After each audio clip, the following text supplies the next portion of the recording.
GM guys, welcome back to another Touch Grass podcast. We're with Nick from Mealy Markets.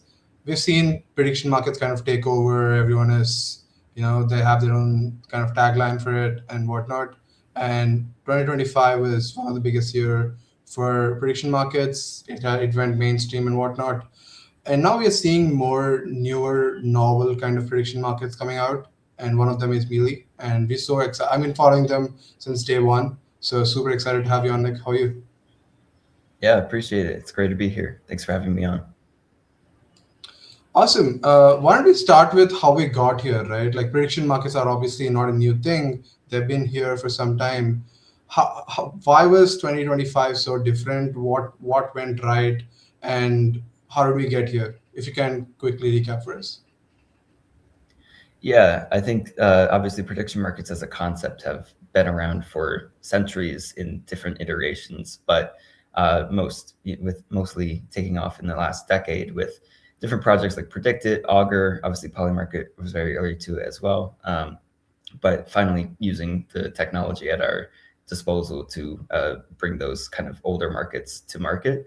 And I think the turning point as an industry for when people started to respect it more so as an asset class and an alternate way of hedging, putting money on the line, is after the 2024 election, right? Everyone kind of was aware of Polymarket after the 2020 election because there was a very big moment for the industry where people were speculating on something that typically wasn't able to be speculated on, which was the election. And so the same type of 4-year cycle happened in 2024 when the election brought a bunch of attention to these platforms, Polymarket and Kalshi in particular.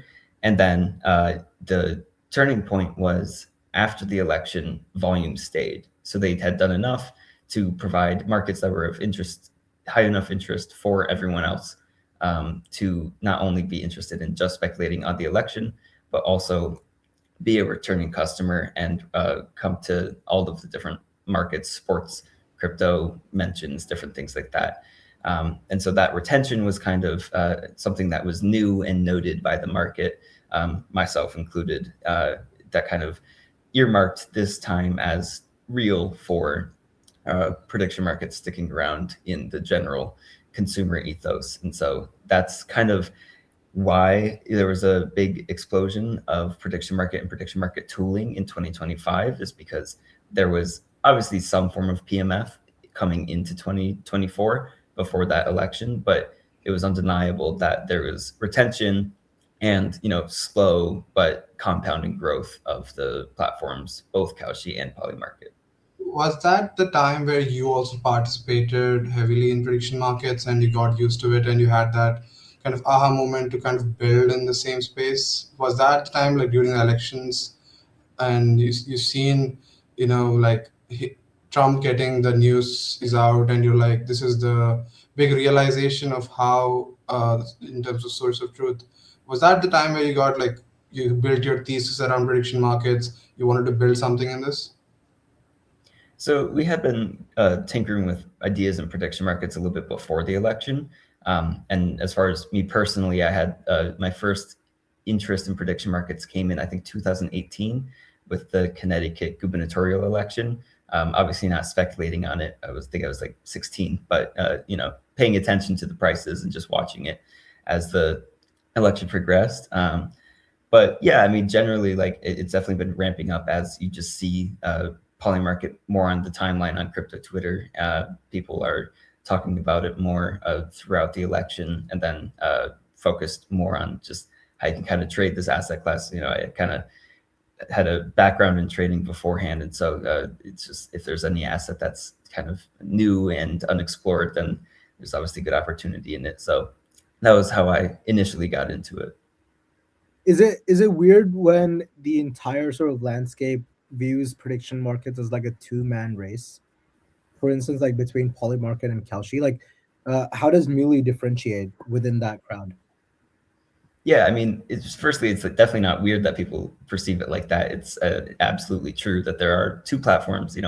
Polymarket and Kalshi are both kind of started around the same time. Polymarket had the first mover advantage. Kalshi had the first mover advantage in America, and so obviously they've grown their consumer bases like that. Now it's obviously a duopoly with some people trying to make it, an oligopoly with like Robinhood creating their own platform, Coinbase using Kalshi, but many of these front ends with existing user bases will eventually transition to having their own contracts. And so there's a lot of eagerness to be one of the competitive platforms against them.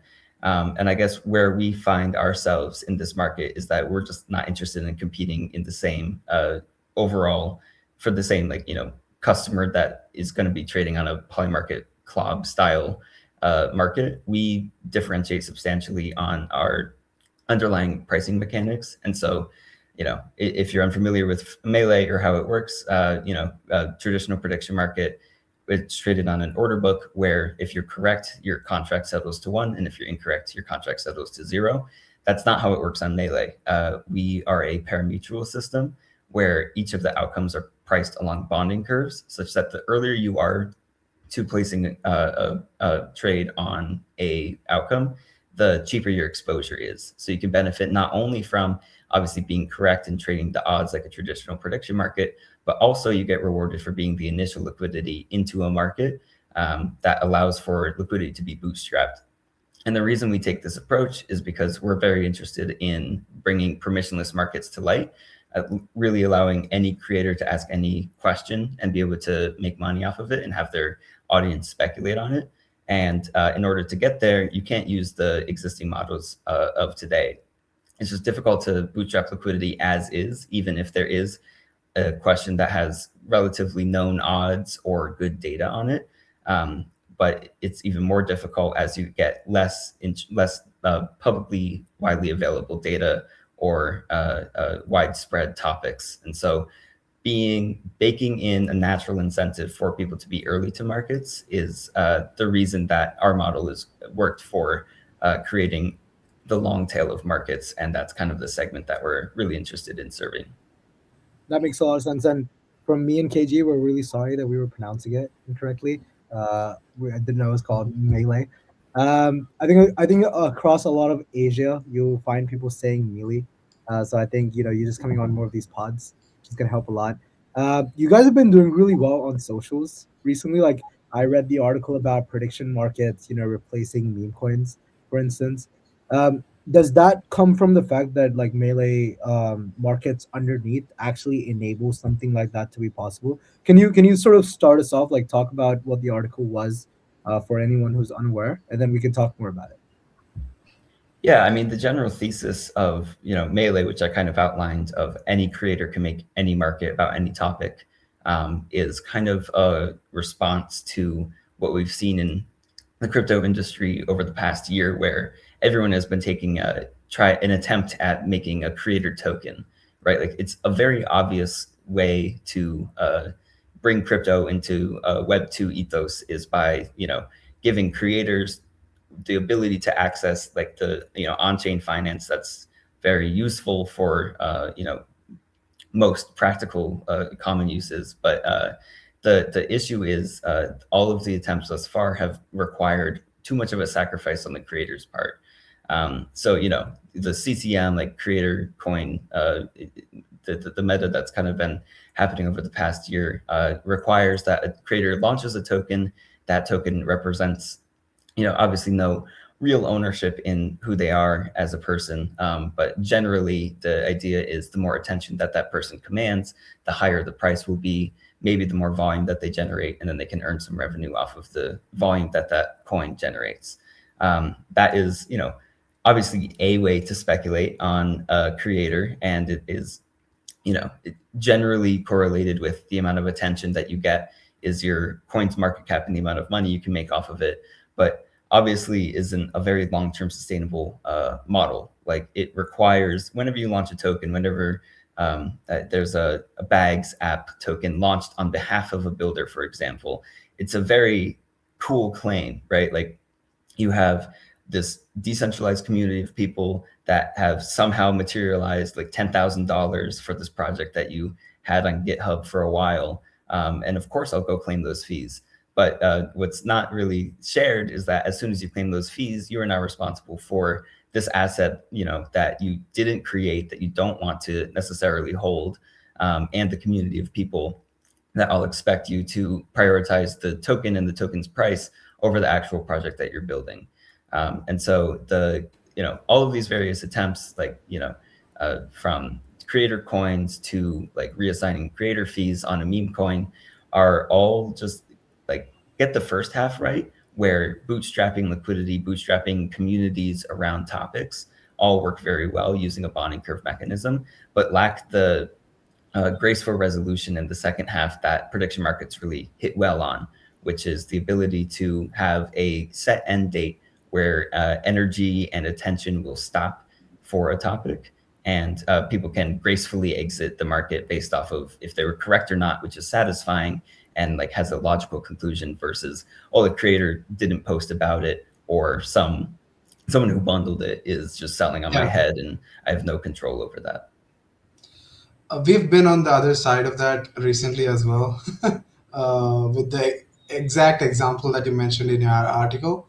But I still see kind of the other side of this and would love to get your thoughts, is that we have seen these kinds of, kind of rock polls, I mean, in the celebrity meta and whatnot, but people still prefer and would like to ape into something rather than understand prediction market and understand the nuance of the rules and whatnot, and how to because I think, like, how I think about prediction markets is you have to do a lot of homework to actually to actually profit over long enough time, whereas in meme coins it's more of a vibe based thing, and sometimes you can be early and you can win.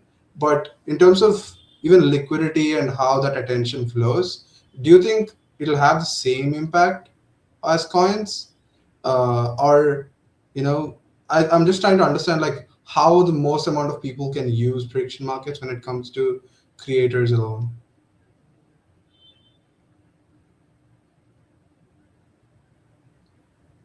Did we lose Nick? Yeah, I think we lost Nick. Nick, Yeah, can you? I'm thinking back. I heard the question. Awesome.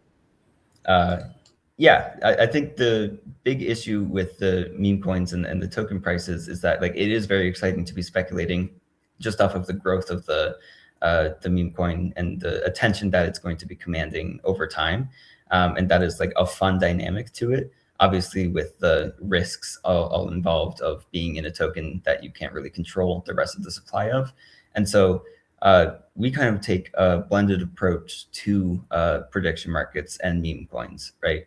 You can just speculate on the earliness and the growth of the market overall by buying into an outcome or buying into a market early, right? So the earlier you are, the cheaper your exposure is to that market. And as more volume comes in, your position value can increase, such that if you buy in at 50-50 odds, your payout can at the end of the market be higher than 50-50, because more people have come in and the value of your shares has increased commensurately as more people are paying a higher price for the shares. So, to tap into both consumer segments, maybe one is more like data driven and analytical, and that's the prediction market side. We have just the ability to buy in and out trade like a normal prediction market, right? Like that customer segment kind of has the same user experience that they're expecting from other platforms. But then you kind of add in the ability to speculate on topics overall. And maybe you're fully locked in on TikTok and you're watching all of these trends that are popping up there, and you can be early to identifying a new trend before it hits the crypto Twitter or it just kind of takes off. You can still profit off of that by either creating a market yourself or finding a market on that viral topic and being early to it and allowing that liquidity to follow in after, just like a meme coin. But again, all of that is wrapped under the umbrella where you have a satisfying resolution. And so there's no creator risk, there's no brand risk for the creator, and there's no risk of losing money off of something arbitrary, like just being late. You can still always enter a market, even if it didn't grow from there. You can trade the odds and have a graceful resolution. Yeah, no, I think this is like beautifully articulated as well. It also gives the opportunity to the creator to actually open up more markets as the resolution ends and they come back. I think the power is then shifted to the curator. if you think about meme coins and you think about sort of all the meme coins that have popped off earlier, like imagine how difficult it is to ape into a meme coin. Firstly, like let's just talk about the Trump era, right? The day Trump launched the meme coin, obviously there was some shady stuff that happened, whatever. But you needed to find the right chain. So like as a crypto native, if you didn't know it was on XYZ chain, you'd lose. Then you would need to find the right contract address on that, and then you needed to find the right platform to trade it. Like the barrier to entry to actually finding that token and then having the upside is astronomically difficult. Here, some creator can come in, like Nick Shirley can come in and be like, "Hey, will my next video hit 1 million views?" for instance, and people can speculate on that, and people who are early can get the upside that they need. And once the video is uploaded after a certain number of days, the market goes away, and he can do it again for the next video. Is that sort of making my conceptualizing that correctly? Yeah, exactly. It's a way of tying attention and virality to the ephemerality of it, right? The problem with the token is like something becomes popular, you launch a token about it. At best, a meme probably lasts 2 weeks, just how fast culture is moving these days. And then all of a sudden that 2 weeks has passed and now there's a token that still is going to live on forever, but and has holders and still has people who want to try to make money off of it, but they lack the ability to rejuvenate that virality. And so if you provide a tool that ties the moment of attention with a moment of speculation, but doesn't outlive the attention of the topic, then you provide that nice pairing of attention, virality, and an end to the speculation. Whereas outliving your speculation just creates a down-only chart, or a lot of people holding a bag that they probably don't want to. So definitely just a better way of taking something that's happening and being able to ask a question about it that's probably going to drive more attention and value to the people having that conversation versus just launching a pretty neutral token about something. Can you talk a little bit about how the curator benefits here? Like the way that I see this sort of evolve is, let's take sports, for instance. Someone who has a pretty big following with like sports fans or like football fans, for instance, like they could create their own market for an upcoming game and they don't have to have a ref link to a betting platform. Like they could create the market themselves, they could create custom markets themselves. What is the benefit to the curator to create these markets? Yeah, so there are basically two types of creators that we think about. The first is what you mentioned, which is the person who already has an existing audience. And for them, it's a pretty obvious value prop, right? You sell ads on your platform in order to get like some portion of the value that your attention commands. And hopefully, that's a good amount of money, but obviously it's quite heavy lift to build a product yourself where you can have people speculating on sports or whatever, culture, whatever your account is really focused on. And so obviously it's not worth the lift to build out a platform. You just want to sell ads on the platform and then allow for those ads to, correlate to the amount of attention that you're bringing to the other platform.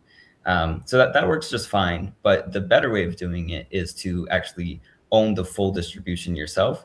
And, given that we have the tools available for creators that already have an audience to be able to fully maximize the attention that they command, it decreases the need for them to advertise some other platform and instead, fully promote and retain all of the value that they generate from their audience by funneling their audience to a market where they own the rights to the fees on the volume that they generate.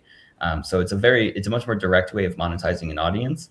And obviously for some creators that might be scary because it might kind of, pull the tide out and see who's actually wearing a bathing suit and who actually has an audience that is worth monetizing on.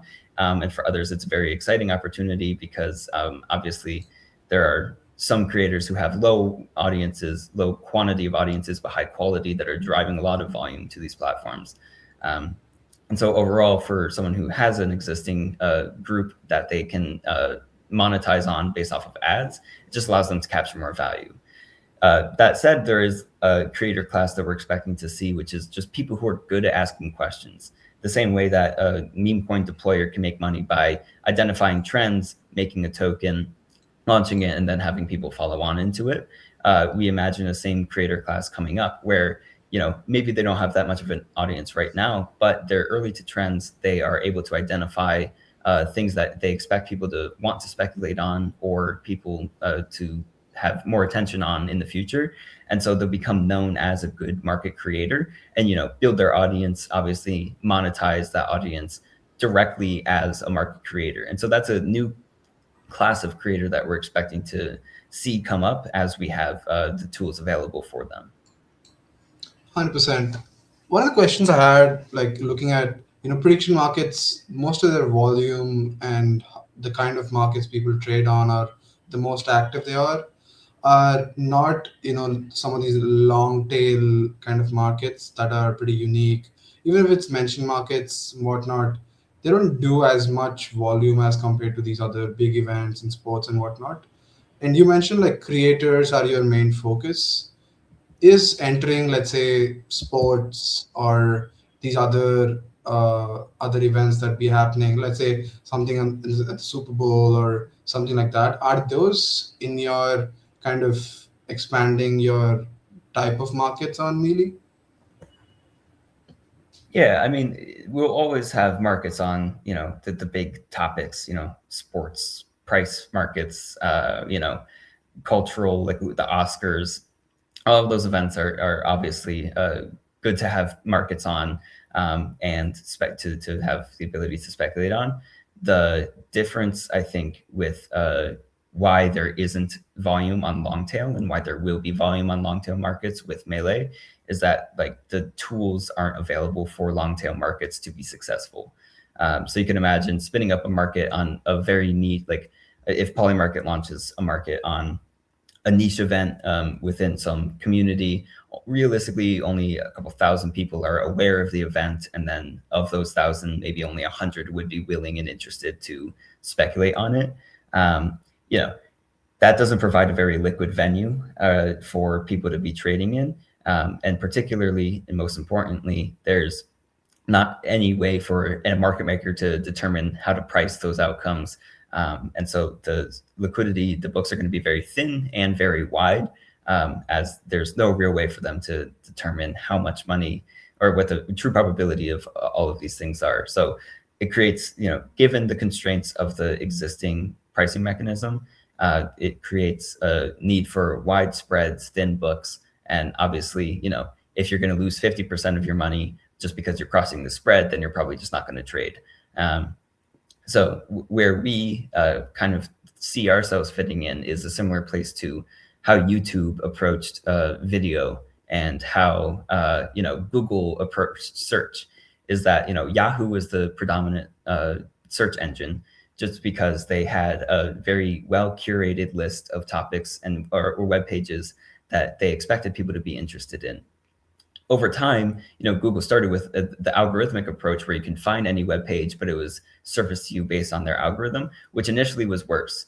But over time, because you had the ability to tune the algorithm and just change the way that its web pages were surfacing, to decentralize, anyone can create a web page and have it surfaced, out distributed the curated platform of 200 to 300 web pages of Yahoo. The same kind of thing happens with cable news versus YouTube, right? I mean, it's pretty bananas to think that, in the 90s, like it was all cable news. You'd watch your sports show and the cable execs probably thought they had a good grip on what people wanted to watch, but then fast forward 30 years to today when, the content on YouTube looks not really all that similar to the content that's on cable, but there's a higher watch time of that video content.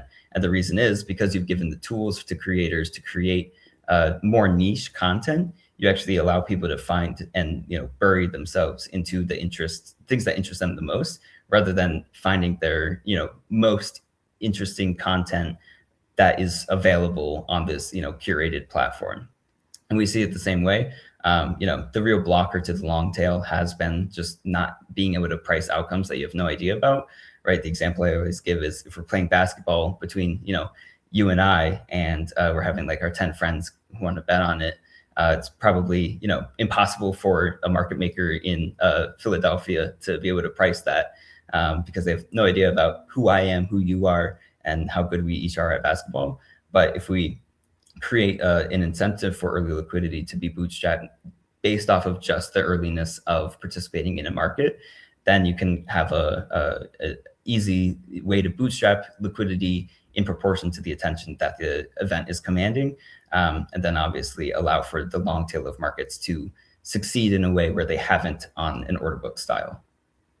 Yeah, like let me give a sports analogy for our listeners to sort of understand this and how this type of market is really different from the markets we've seen in the past. And I'll start with like sports books, like traditional sports books. Then we'll talk about Polymarket and Kalshi, and then we'll talk about what Nick's talking about. So let's say the example I love to give is, will Ronaldo hit a hat trick with all goals with his left foot?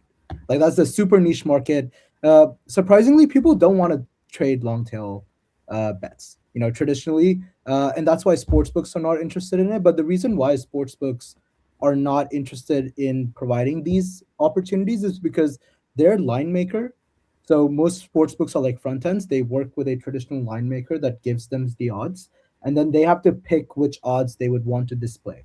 The traditional sportsbook model, William Hill, even a lot more of the recent ones that you see on crypto, they work in a very similar way, and you can only bet against the house. So it's you versus them.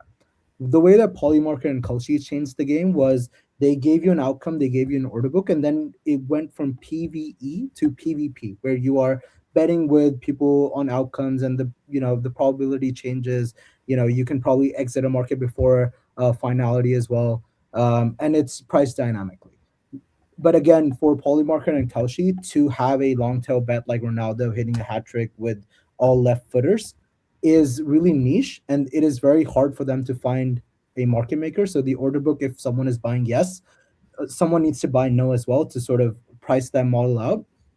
The market maker probably not interested versus a higher volume trade. The way that Melee is structured, it would help you to create those niche audiences, and it doesn't matter if a market maker is interested or not. People who are aping into initial liquidity are able to get the upside of seeding that liquidity, and then if the market grows, people who are late to it will have less financial upside than people who are early to it. So it's more about identifying the trends, getting in early, finding the markets that you're interested in, maybe even creating your own markets that way. Nick, did I summarize it pretty well? Yeah, that's spot on. I think the key of it is, we are truly peer-to-peer, where there isn't even, a market maker on the back end of, all of the limit orders in an order book. And the cool thing about that is that we don't really have to spend a bunch of money on incentives for market makers, because the incentive to be in the market is baked into the promise of being early and making more money than being late. And so if you have a conviction, you can put money onto it in as soon as possible and make more money than waiting to see what might happen in the market. And that means that we don't really have to spend all that much money incentivizing liquidity to come in, because the incentive is naturally inside of the market.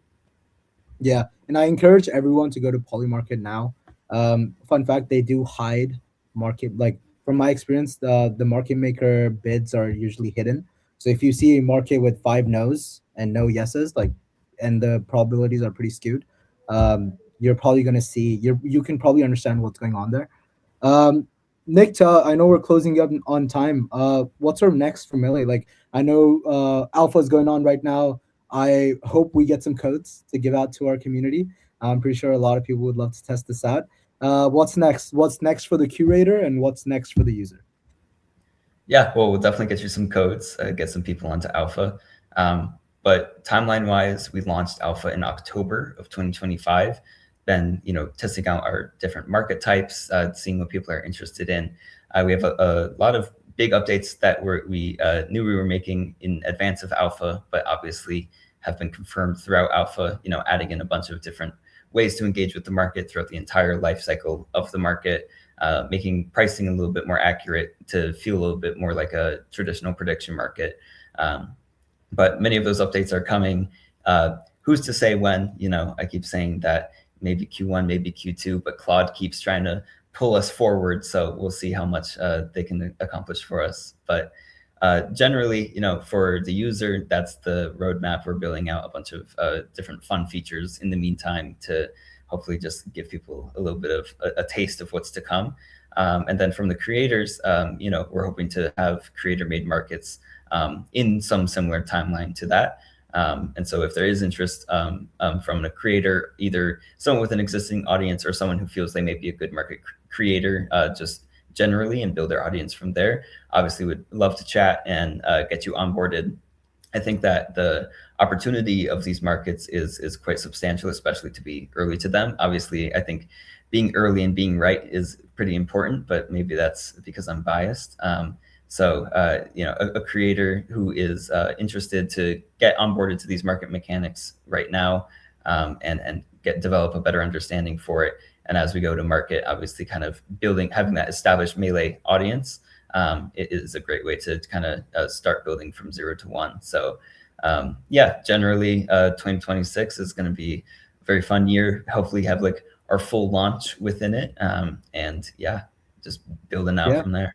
Do you think me and KG can launch a market on when Melee mainnet or when Melee live? Is that one? That's pretty meta. Yeah. That's it's pretty meta. Good. Yeah. Cool. All right, Nick, thanks so much for the time. I thought the article was great. I think you guys are crushing it on socials. Very excited to see what's next. Please give us some code so that our community can also try it out. I'm generally very interested to launch when Melee live market ourselves, and we'll probably have the Touch Grass brand associated with it. Excited. Awesome, guys. Thank you. It was great to be on.